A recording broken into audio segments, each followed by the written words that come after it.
Ma Bible quotidien, le verset du jour.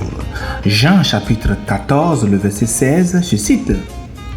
Et moi, je prierai le Père, et il vous donnera un autre consolateur, afin qu'il demeure éternellement avec vous. Fin de citation, glorifiez le Seigneur.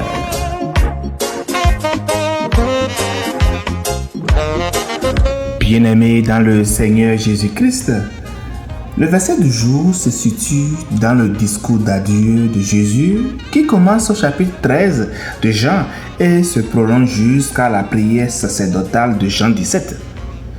Jésus a préparé ses disciples à son départ imminent en leur annonçant son arrestation, sa mort et son retour auprès du Père. Au verset 15, Jésus dit « Si vous m'aimez, gardez mes commandements ». Cela a précédé donc immédiatement notre passage du jour. Et si nous avons l'amour de Christ, nous devons le manifester par l'obéissance à sa parole.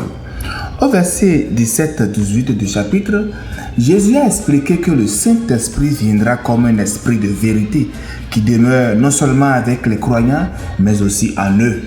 Il les assure qu'ils ne seront pas abandonnés comme les orphelins.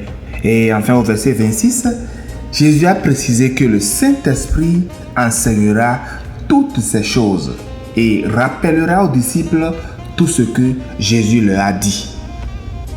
Bien-aimés, revenons à notre verset du jour qui commence par « Et moi ». Ce qui souligne que le verset s'inscrit dans une continuité. Jésus relie cette promesse à l'obéissance et à l'amour des disciples, le verset 15.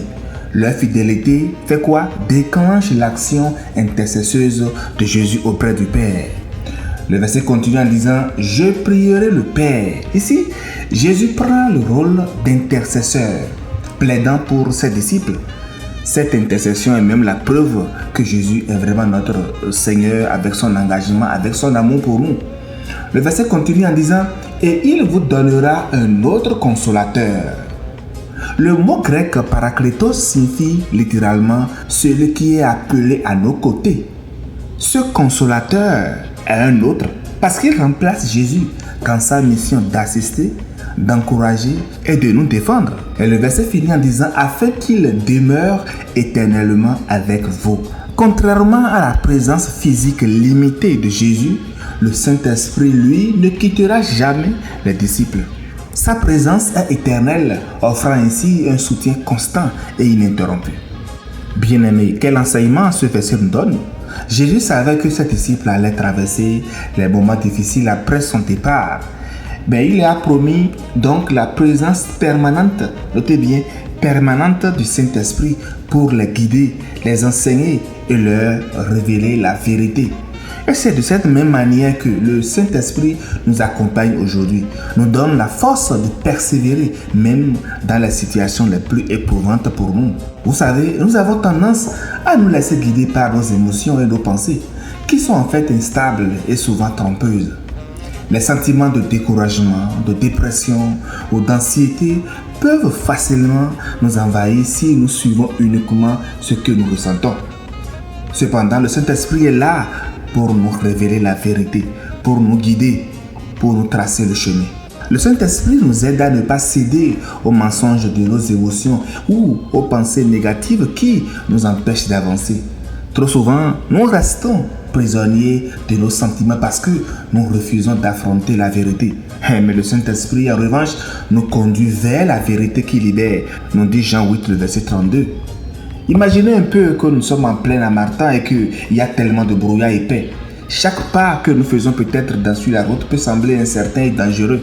Mais soudain, une lumière apparaît, dissipant le brouillard et éclairant le chemin. C'est ça que le Saint-Esprit fait.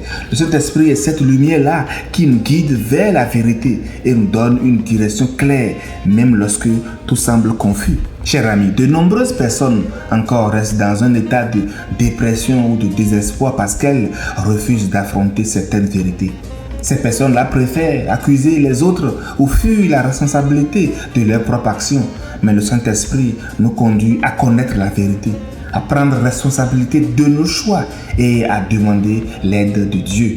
Lorsque vous faites face à la vérité avec humilité, la dépression s'éloigne et vous retrouverez la paix. Le Saint-Esprit nous aide à identifier les mensonges que nous croyons, à reconnaître nos erreurs et demander pardon. Le Saint-Esprit nous aide à expérimenter la paix et la liberté lorsque nous alignons notre cœur avec la vérité divine. Au travers du verset bien-aimé, notez que le Saint-Esprit n'est pas seulement un consolateur, mais aussi un intercesseur, un avocat et un guide qui est comment? Un guide fidèle. Grâce à sa présence dans nos vies, nous pouvons vaincre nos émotions, faire face à la vérité et marcher dans la victoire spirituelle. Bonne méditation et que cette semaine soit marquée par une dépendance effective, renouvelée au Saint-Esprit et que la paix de Dieu demeure dans votre cœur. Alléluia chez vous.